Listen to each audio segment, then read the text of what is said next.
Welcome back to Just Scrap Radio on DJPen.com. I'm here with Cole Shelton, episode 152. We got a good lineup here at UFC Vegas 86. First up, we're joined by one half of the main event, and Jack Hermansson to preview his main event scrap against Joe Pfeiffer. This is a really intriguing fight. Obviously, Jack's first fight since December of 2022 when he lost to Delize, so a bit of a long layoff. It was a really good chat with Jack about just the layoff and what kind of he's been up to and what he thinks of Joe as an opponent getting his first main event opportunity.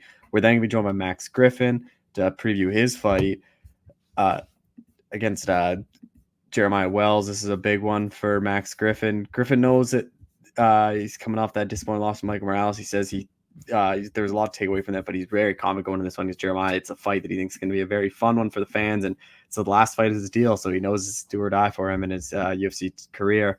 And then we close things out talking to Devin Clark to preview his fight against Marcin Prachnio.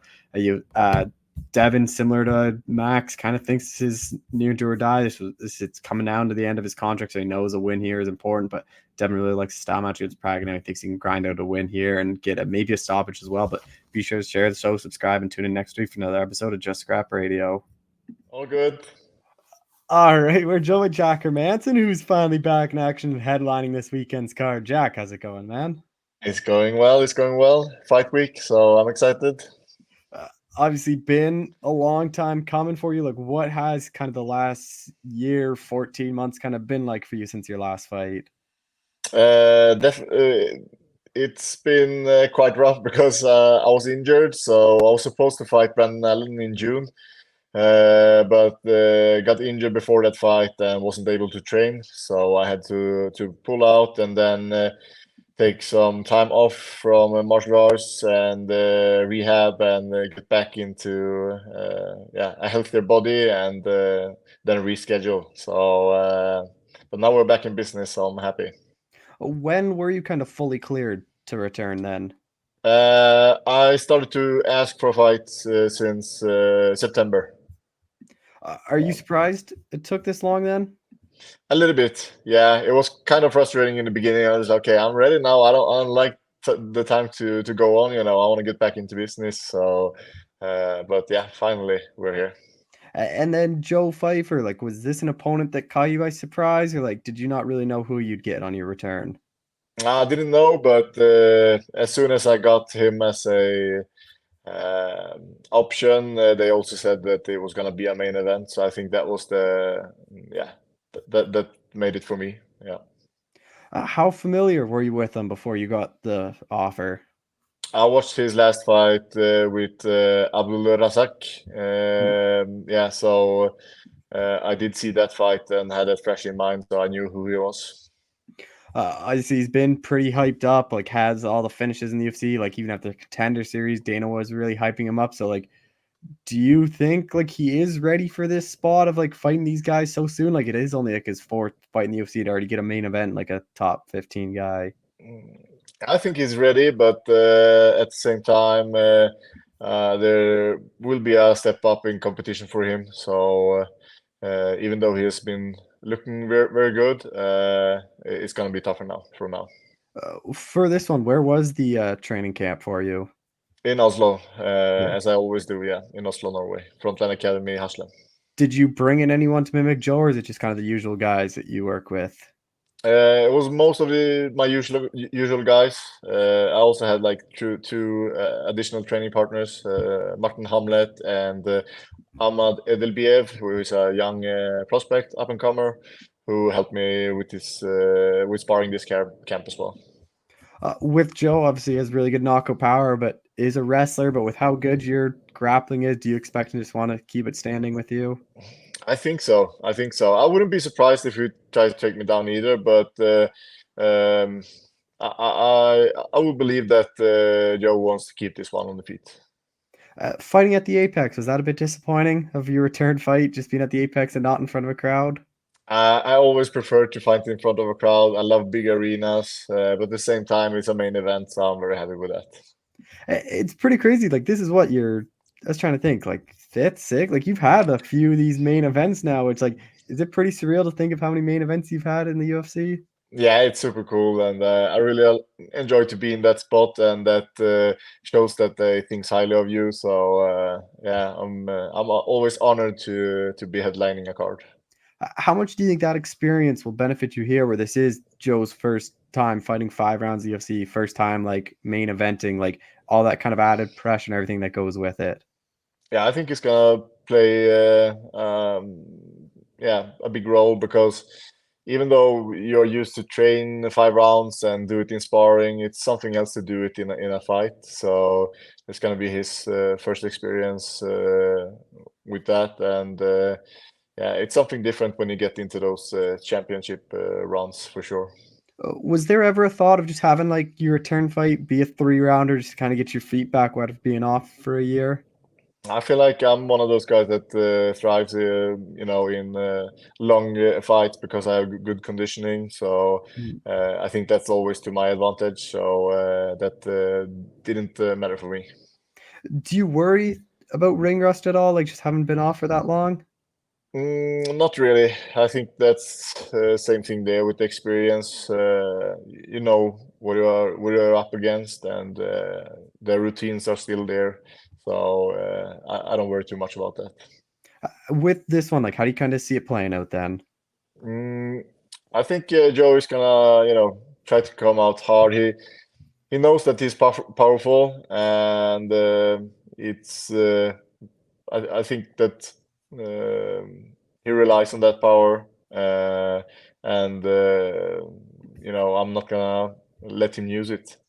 So the plan is to not get hit and hit him a lot.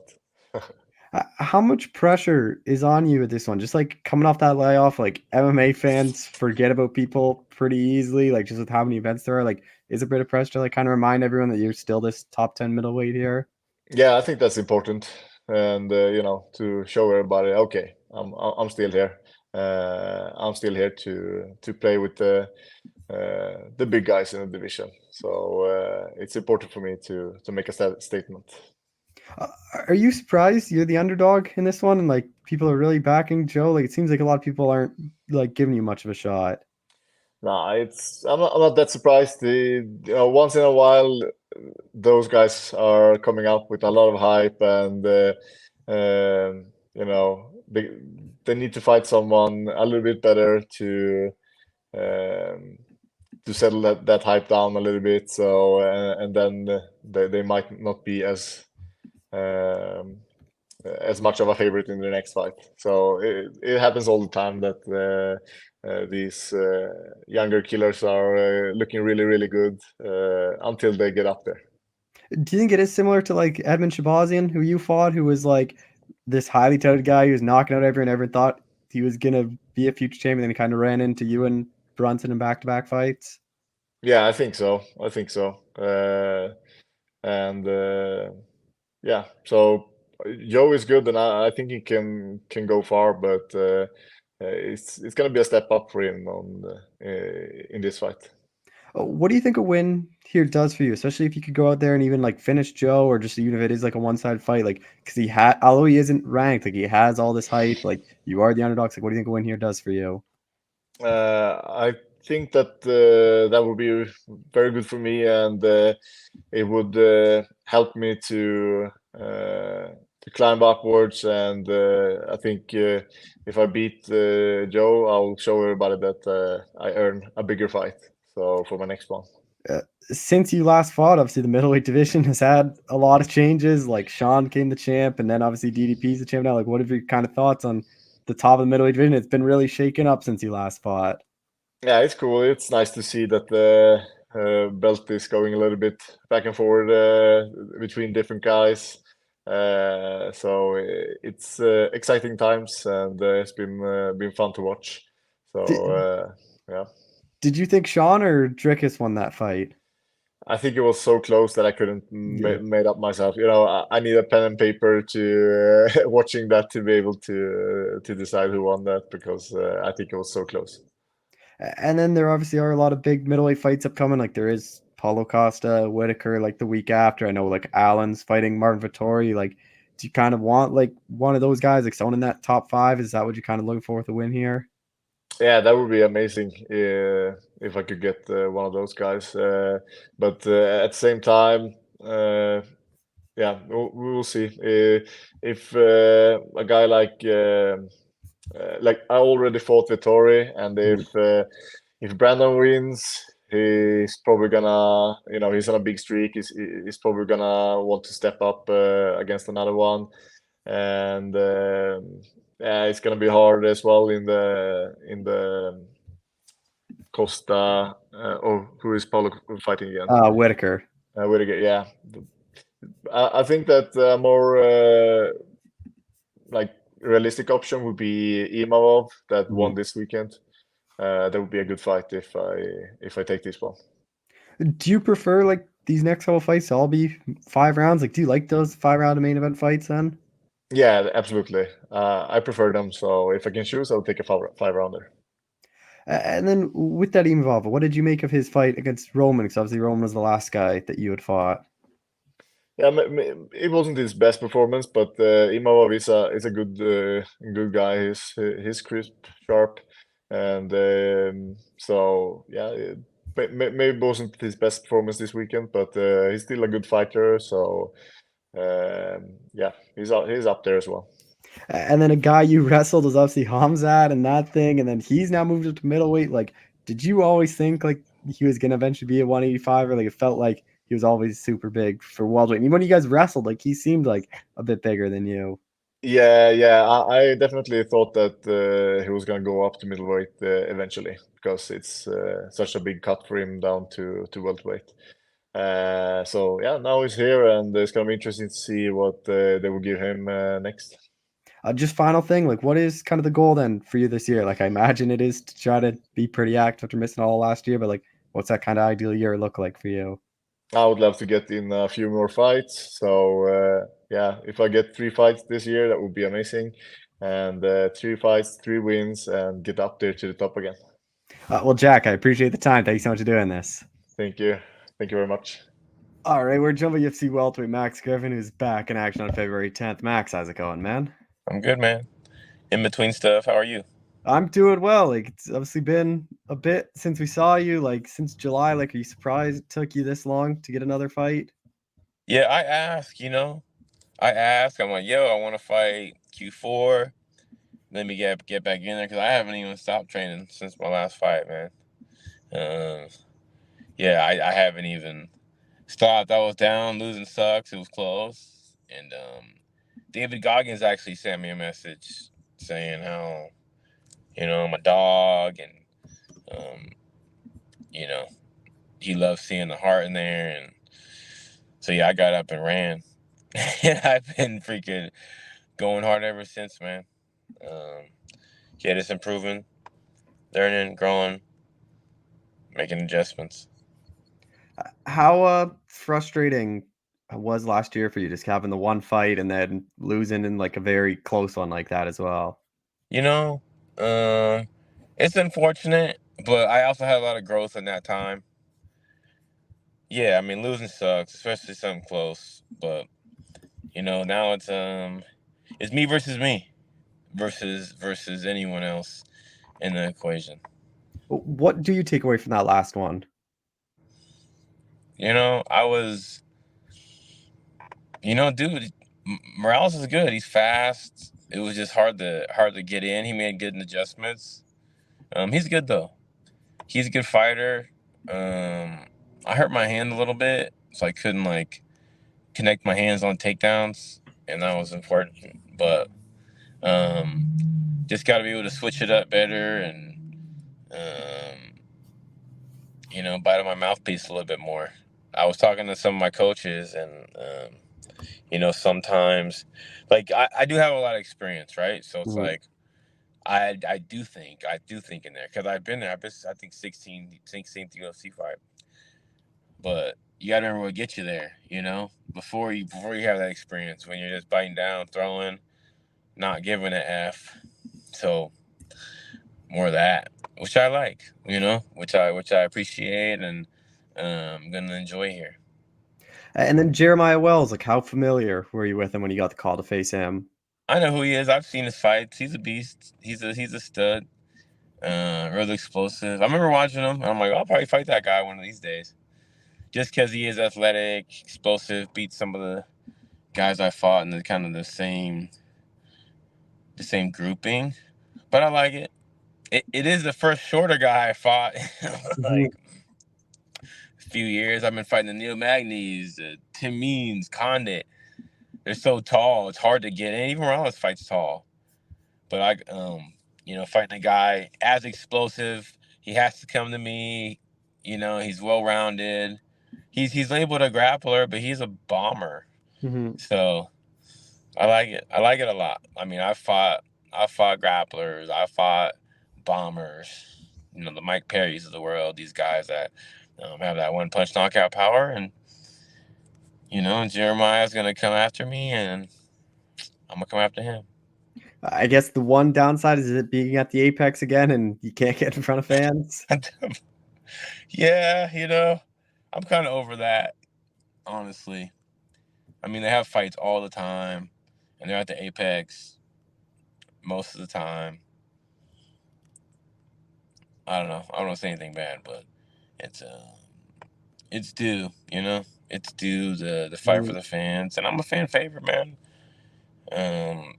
Fans want to see me fight, so it wouldn't hurt to put me in the arena. I mean, we used to always fight in the arena, always for years. Like, except during COVID. Now, I know it's cheaper, and everyone knows it's cheaper to run a show at the Apex, easier. But yeah, let us fight a little bit more outside. With Jeremiah, like, he's coming off that loss to Carlson Harris, but like he was winning that fight, then kind of got caught. Like, most of his fights, he does end by finish. Like, how excited are you to fight a guy like that? That a guy that's gonna bring it and not be like one of those point style guys you've been fighting. I love it. No, I honestly love it.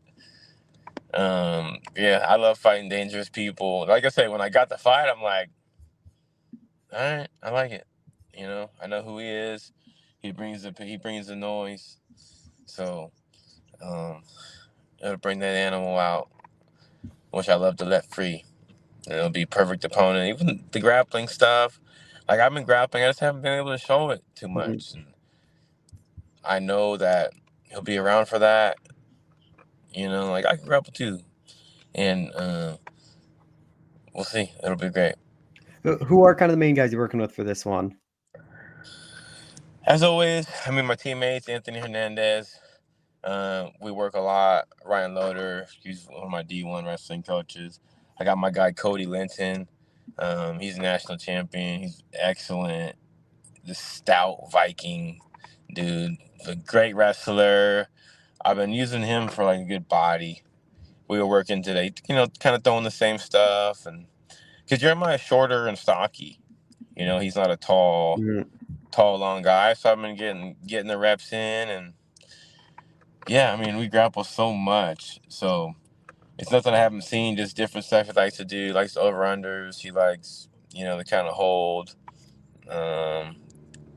blast doubles, punch his way in. Basic stuff, really. But just focusing on getting those looks. Do you think the smaller octagon at the Apex like plays a role in this fight at all, or do you think it wouldn't matter if it's the smaller or the bigger one? Yeah, he's gonna try to run me to the cage, but there's gonna be stuff running to him, and he could be on the cage too. So it's just gonna be make it more action, make it more action packed. How do you kind of see it playing out then?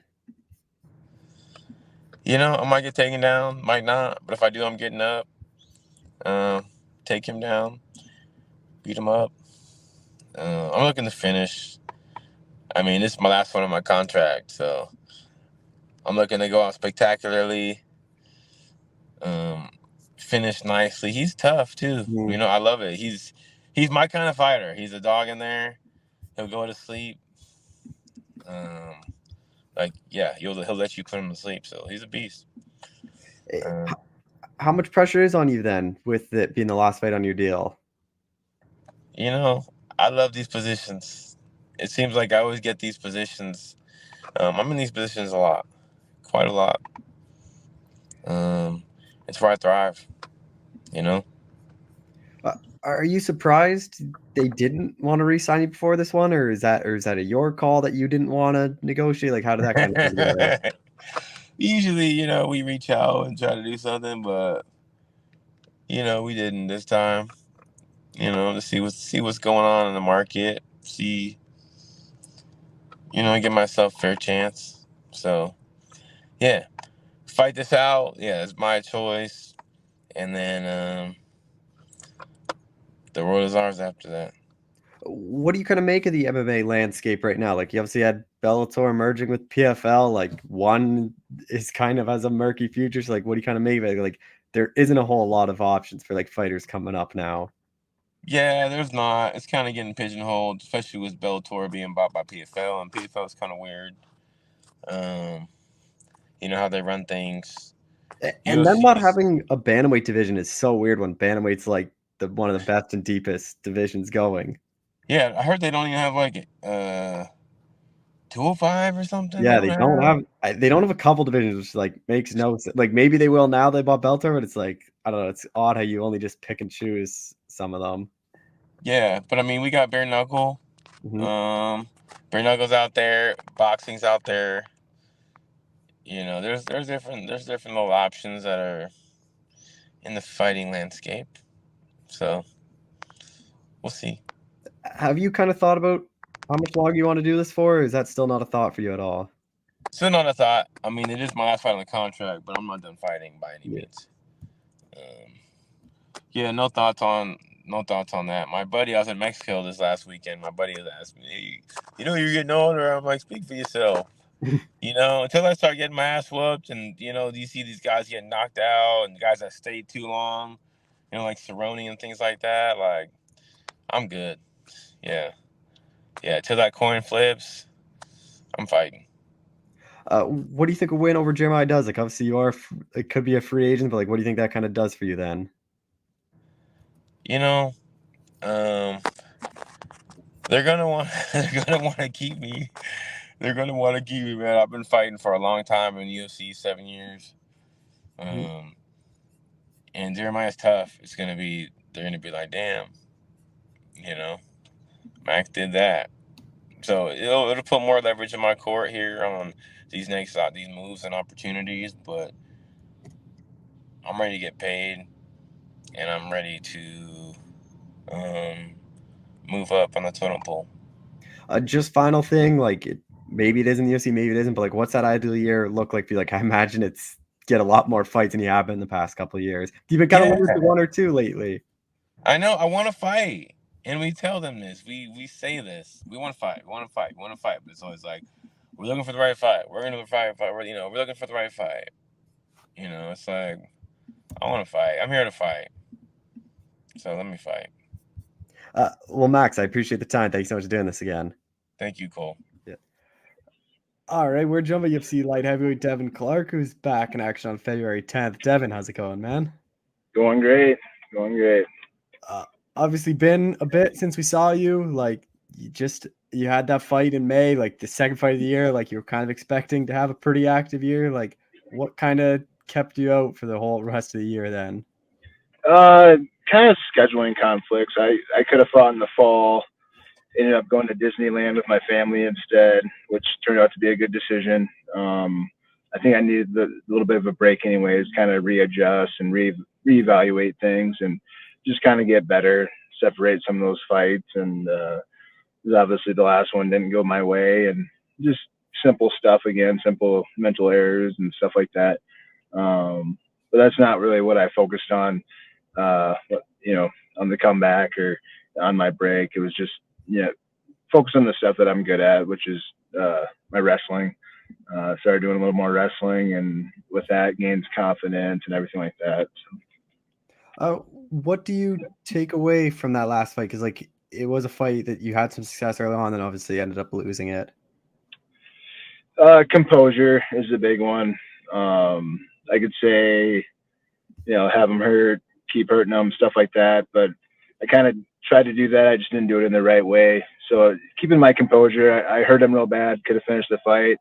I kind of rushed the finish and just hoping my elbows would go through, and they weren't going through, and I kept going with them and ended up kind of gassing myself out for a second and letting him get some real estate on me there.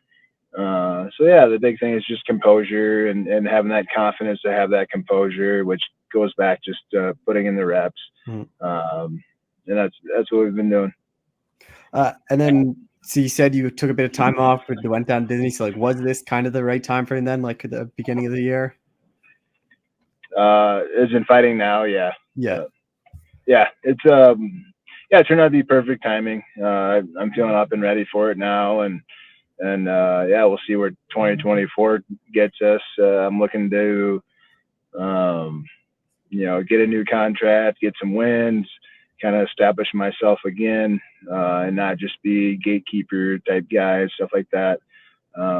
Also, keep my job. That's one of the realities of this fight is this is my fourth fight on this contract, and the contracts aren't guaranteed. You got to earn them, and that's exactly what we're doing. So we're in a good spot to earn that contract, keep on fighting with the UFC. It's one of the best jobs in the world, and it's got some ups and downs, and it's very rewarding. But you have to earn it. That's the one thing about it. You got to earn them. Does that add some pressure to the fight, where like it is the last fight on the deal, and it like could be do or die for your UFC career then? I mean, it could, but it also takes a little bit off of it. All you got to do is fight. You're not thinking about the next fights or anything like that. It's just, we're worried about this fight. The reality of it is go out there and freaking fight. And that's what I'm good at, clearing the mind and just fighting, letting Devin be Devin, let the bear out a little bit, and just having fun with it. That's one thing that in this career, it's hard. It's easy to forget about that aspect of it, is that this is fun. And sometimes it becomes a literal job, and to have that creativity and the confidence and stuff like that, it's got to be fun at the same time. And as fighters, sometimes we stress ourselves out about having to do everything perfect and doing it this way or that way. Instead of just kind of letting loose sometimes, having fun. What happens, happens. And that's usually when you have a good fight. With this one, with Marcin, like, is this someone then you thought you'd be matched up? Is it just kind of who they gave you for this fight? I think his name's been thrown up there before. I think maybe earlier last year, when I was kind of taking a break and stuff, and so he was on my radar a little bit, but not fully. And I like the fight though; it's a good fight. He's a tough striker, tough Polish guy. Last time I underestimated a Polish dude, it was Jan Blachowicz, and after that he blew up and proved himself to be good. So definitely can't underestimate this guy.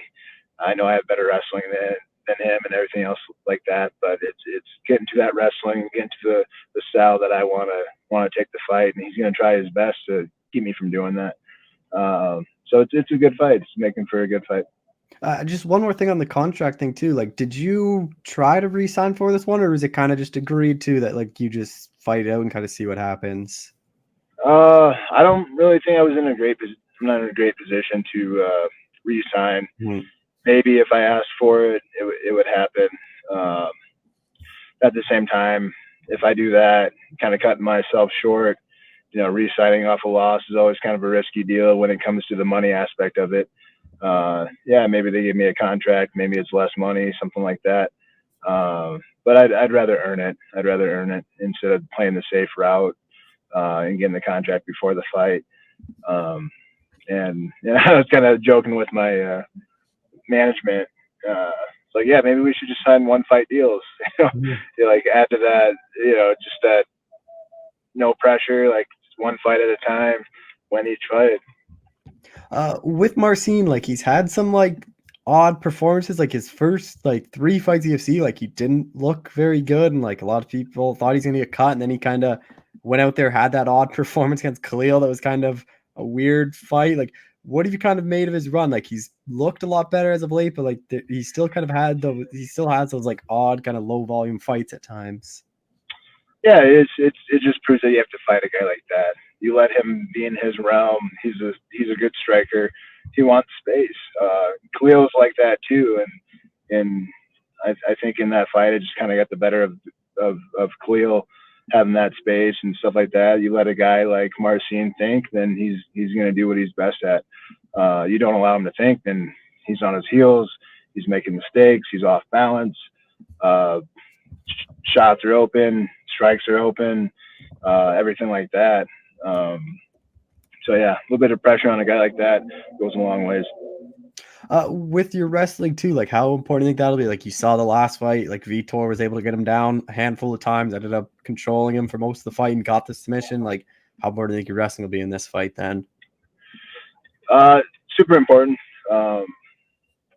Yeah, take him down, beat the shit out of him.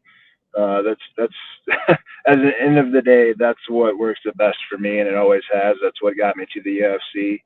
And regardless if they know it's coming or not, it doesn't matter. A lot of guys know that I like to wrestle, I like to grab onto them, like to hold them, like to wear them down. So doing that's always kind of plan A type deal. And also we have our backups if that doesn't work. So like I said, it's a fight. It's a fun fight. Good opportunity for me to work on some stuff. I've seen, his style, and I kind of like how his style matches up with mine. And I can see where it could be a tough night for me, and I know how it can be a tough night for him. And then with this one, like, is it still out in Colorado still with like Curtis Blades and all them, or did you change anything up for this camp? Oh yeah, I'm still out here, Team Elevation, Colorado. Yeah, Curtis and me and Zach Pauga, we fight. He's fighting on the same night, same card. I think he's 2 fights before me, so that's kind of cool. Rolling into Vegas, Super Bowl weekend with the entourage. We got the team, we got the killers coming. So, we're bringing the bodies and bringing that energy too. We come to clean house. So, do you think the Apex benefits you with just a smaller octagon and like kind of less room for him to go if you are going for those takedowns? Yeah, it usually does. Me being a wrestler and everything like that, and I like to engage. I'm fighting better when I'm engaging. I'll get in trouble sometimes when I'm at space. So there's just less space to work with in the Apex. I also like it's intimate too. You can hear everybody, and even though it's not like a big crowd, it kind of seems like it at the same time because you're kind of hearing everybody. And I just like the atmosphere of the Apex. It's nice and simple. Usually it's less of a hassle. You don't have to deal with as many people getting to and from, stuff like that. And it's kind of, so I fought there a lot during the COVID era, and it's just, they had everything down, roadmap for us. And it was a simple fight week. We knew where we were at. There was no surprises, nice and simple. So it's, I don't mind the Apex at all. How do you kind of see this one playing out then? Definitely me getting my hand raised, whether that be a knockout or a good decision, something like that. But definitely a dominant one, some aggression for sure, and just a hell of a fight. It'll be a good fight. The fans will be impressed. Oh, what do you think a win here does for you, especially if you say you can't go out and stop Marcin? Like, you're a guy that's not too far away from the rankings. Like, where do you think a win puts you here? I'm not really sure. I don't really care what it does for me in the rankings right now. I know I can fight anybody that's in the top 15. I've fought a lot of them already, and some of them have been pretty good fights. A couple of them just got caught, and those are just against the best in the division. So I know with the right game plan and the right approach, I can win a lot of these fights. So I just got to keep winning. I got to string some wins together, get in the right position, win this one. It could be anyone in the top 15. Win the next one, definitely somebody in the top 15, and then so on. Just keep going. What is kind of the goal then for you this year? Like, you hoping to be a bit more active than last year? Like, I know you still had 2 fights in 5 months, which is still pretty impressive. But like, you hoping to get like at least 3 or 4 then this year? I don't know. At least two. At the same time, I have a family back home, so that's something I also have to think about is the time I'm at home and how that affects me in my fights. If I'm gone for 4 out of 5 months, it's pretty hard on me. and pretty hard on my family. So I like to spread them out a little bit and stuff like that. But also, if they offer me fights, I'm not one to turn down fights. So it's my job, and I usually accept that. Just final thing then, like with your training, then do you just go to Colorado when you have camps, or like will you kind of stick around and help Curtis out, or how do you kind of balance all that stuff then? Yeah, if they need me to come back, I'll come back, or one of the guys is preparing for a fight that's similar style or something like similar style to me. And also, when I'm out of camp, I try to come back about once a month or do something with the team once a month. Mm-hmm. I know in between this time, we went down to Texas as a team, did some grappling, stuff like that. And then I also came back to Denver and trained for a week. So just like staying consistent with, and communicating with the team and the coaches, and just kind of, checking the boxes as we go, and not just, not thinking about fights for however many months while I'm back home. Do you think you'd ever pick up and move to Denver full time, or do you kind of still like living in Albuquerque and like kind of separating the two? Oh, so I'm not in Albuquerque, no way. Not New Mexico. No, I live in South Dakota. So I thought I guess when you left the gym, I guess you left there too. No, so I've always done this. I've always traveled for my camps, and I was also traveling to Albuquerque. But I'm from Sioux Falls, South Dakota. That's where I'm gonna die. Or somewhere in South Dakota, maybe nearby in the country somewhere. But I love South Dakota and the people, and that's my home, and we have a good setup there, and with my wife and my daughter. It's one of the best places to raise a family. So it's like I can't trade that for my job per se. Sometimes it would be nice to kind of not have to travel and stuff like that. But at the same time, it's that's where I get my good energy from, is when I'm back home in South Dakota, away from the actual job, I guess, or the training. But I'm still able to stay in shape, and I have teams back in South Dakota that I work with, stay in shape. But also, it's a little bit of a mental break for me, just to kind of focus on my family, be a family man, because that's number one for me, is being a good husband and a good father. And the fighter, which is my job, but it at the end of the day, it comes second. Well, Devin, I appreciate the time as always. Thanks so much for doing this again. Yeah, not a problem. Thank you.